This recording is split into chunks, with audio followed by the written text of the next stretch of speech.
आज के इस विश्लेषण में आपका बहुत बहुत स्वागत है। देखिए, आज हम जिस विषय पर बात करने जा रहे हैं वो कोई आम विषय नहीं है।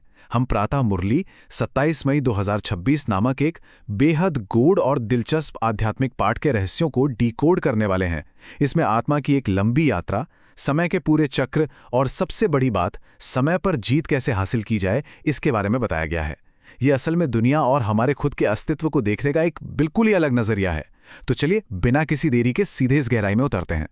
अब इस पूरी फिलॉसफी को आसानी से समझने के लिए हम इसे 6 मुख्य हिस्सों में बांट कर देखेंगे। हम शुरुआत करेंगे आध्यात्मिक ज्ञान और परमपिता से, फिर 5000 साल के विश्व चक्र को समझेंगे। इसके बाद आत्मा के पतन यानी 84 जन्मों की बात करेंगे। फिर संगम युग के बारे में जानेंगे, देह और आत्मचेतना के फर्क को समझेंगे और अंत में देखेंगे समय पर विजय पाने का वो खास मार्ग।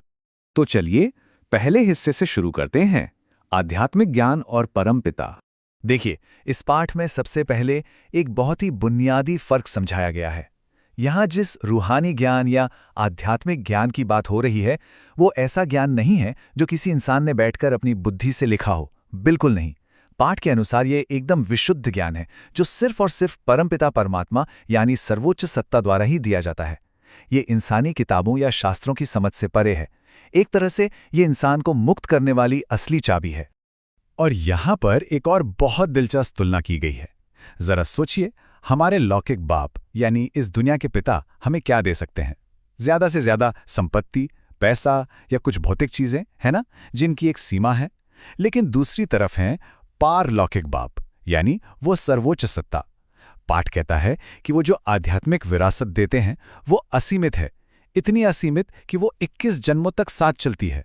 मतलब बात सिर्फ इस एक जन्म की नहीं हो रही, बल्कि एक बहुत बड़े कैनवास की हो रही है। इसी बात से हम अपने दूसरे हिस्से पर आते हैं, जो है 5000 साल का विश्व चक्र। आप समय को कैसे देखते हैं? एक सीधी रेखा की तरह? यहाँ नजरिया बिल्कुल अलग है।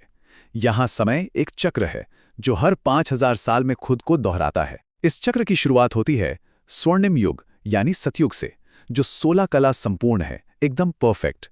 फिर आता है रजत युग या त्रेता, जहां थोड़ी सी कमी आती है और ये 14 कला रह जाता है। इसके बाद आता है ताम्र युग या द्वापर। यहीं से असल में खाद या अशुद्धि मिलनी शुरू होती है। और फिर लुढ़कते लुढ़कते हम पहुंचते हैं लौह युग यानी कलयुग में, जहां सब कुछ पूरी तरह से अशुद्ध हो जाता है। ये पतन कैसे होता है, इसे जरा समझिए। पाठ बताता है कि शुरुआत में स्वर्णिम युग वाला भारत सचमुच में स्वास्थ्य और धन का स्वर्ग था। वहां सिर्फ एक ही धर्म था, मूल पवित्र देवता धर्म। लेकिन जैसे सोने में मिलावट होती है ना, वैसे ही समय के साथ आत्माओं में अशुद्धि की खाद मिलती गई। उनकी वो ओरिजिनल चमक कम होती गई। और इसी पतन का आखिरी नतीजा है आज का ये लौह युग, जिसे सीधे तौर पर दुखधाम यानी दुखों की दुनिया कहा गया है। ये आज की दुनिया की हालत के पीछे का एक दार्शनिक कारण समझाता है। अब आते हैं तीसरे हिस्से पर, आत्मा का पतन और ये 84 जन्म। सिर्फ एक नंबर है, 84।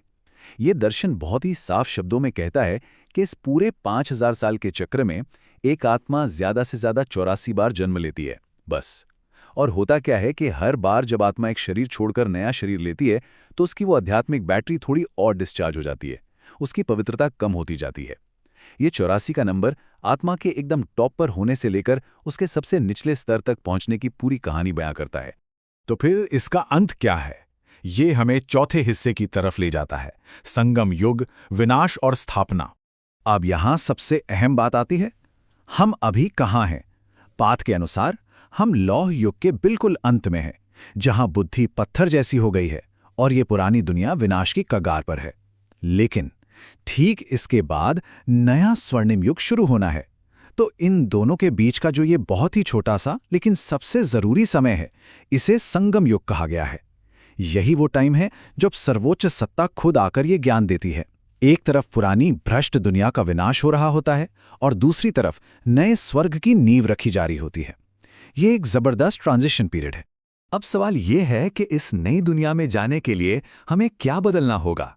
ये हम 5वें हिस्से में देखेंगे, देह और आत्मचेतना। यहां मातेश्वरी जी का एक बहुत ही गहरा विचार सामने आता है।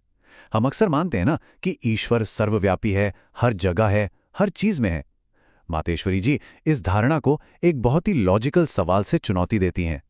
वो कहती हैं कि अगर भगवान सच में हर जगह है तो फिर दुनिया में इतना भयंकर दुख क्यों है? दुख तो इस बात का सबूत है कि हर जगह भगवान नहीं बल्कि भ्रम और अज्ञानता है।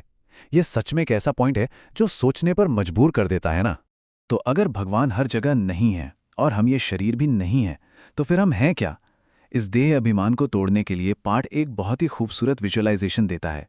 ये कहता है कि आप खुद को यह हाड़ मांस का पुतला मत समझिए। आप असल में एक बेहद छोटे, सूक्ष्म और अद्भुत चमकते हुए सितारे हैं जो दोनों भौंओं के बीच माथे के एकदम बीचों बीच चमक रहा है। यह खुद को इस शरीर से अलग देखने और अपनी असली पहचान को महसूस करने का एक बहुत ही पावरफुल तरीका है। और अब हम अपने आखिरी हिस्से पर आ गए हैं, समय पर विजय का मार्ग। फिलॉसफी तो हमने समझ ली, लेकिन इसे प्रैक्टिकली कैसे करें? इसके लिए 3 बहुत ही साफ स्टेप्स बताए गए हैं। पहला, हमेशा खुद को वो चमकता हुआ सितारा यानी एक आत्मा समझे। दूसरा, शरीर से जुड़ी जो भी पहचान या दुनियावी अहंकार है उसे दिमाग से निकाल दें। और तीसरा, जो कि सबसे अहम है, मामे कम याद करो। मतलब अपना पूरा फोकस, अपना पूरा ध्यान सिर्फ और सिर्फ उस एक परमपिता परमात्मा पर लगा दें। ये कोई आसान काम नहीं है, ये एक बहुत ही सख्त अनुशासन है। और इसे पक्का करने के लिए कुछ और नियम भी हैं। अपनी शारीरिक इंद्रियों पर पूरा कंट्रोल होना चाहिए, जिसे कर्मेंद्रिय जीत कहा गया है। आपका मन इतना शांत हो जाए कि हालात कैसे भी हों, आप बिल्कुल अडोल और अचल रहें। बेकार के सवालों में अपनी एनर्जी वेस्ट करना बंद करें ताकि आपका कीमती आध्यात्मिक समय बच सके।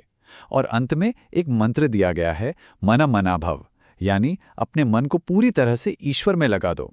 इस स्थिति को पाकर ही आप इस समय के चक्र और मृत्यु के डर पर पूरी तरह जीत हासिल कर सकते हैं। तो इस पूरे विश्लेषण के बाद हमारे सामने एक बहुत ही गहरा सवाल खड़ा होता है। आज की इस भागदौड़ भरी दुनिया में, जहां हर पल हमारे हाथ में एक फोन है, हर पल कुछ न कुछ हमारा ध्यान खींच रहा है, वहां हम आत्मा की इस पूर्ण शांति और स्थिरता को कैसे बनाए रख सकते हैं? इतने शोर शराबे के बीच क्या हम उस माथे के बीच चमकते सितारे को महसूस कर सकते हैं? इस पर जरूर विचार कीजिएगा। आज के इस विश्लेषण में मेरे साथ जुड़ने के लिए धन्यवाद।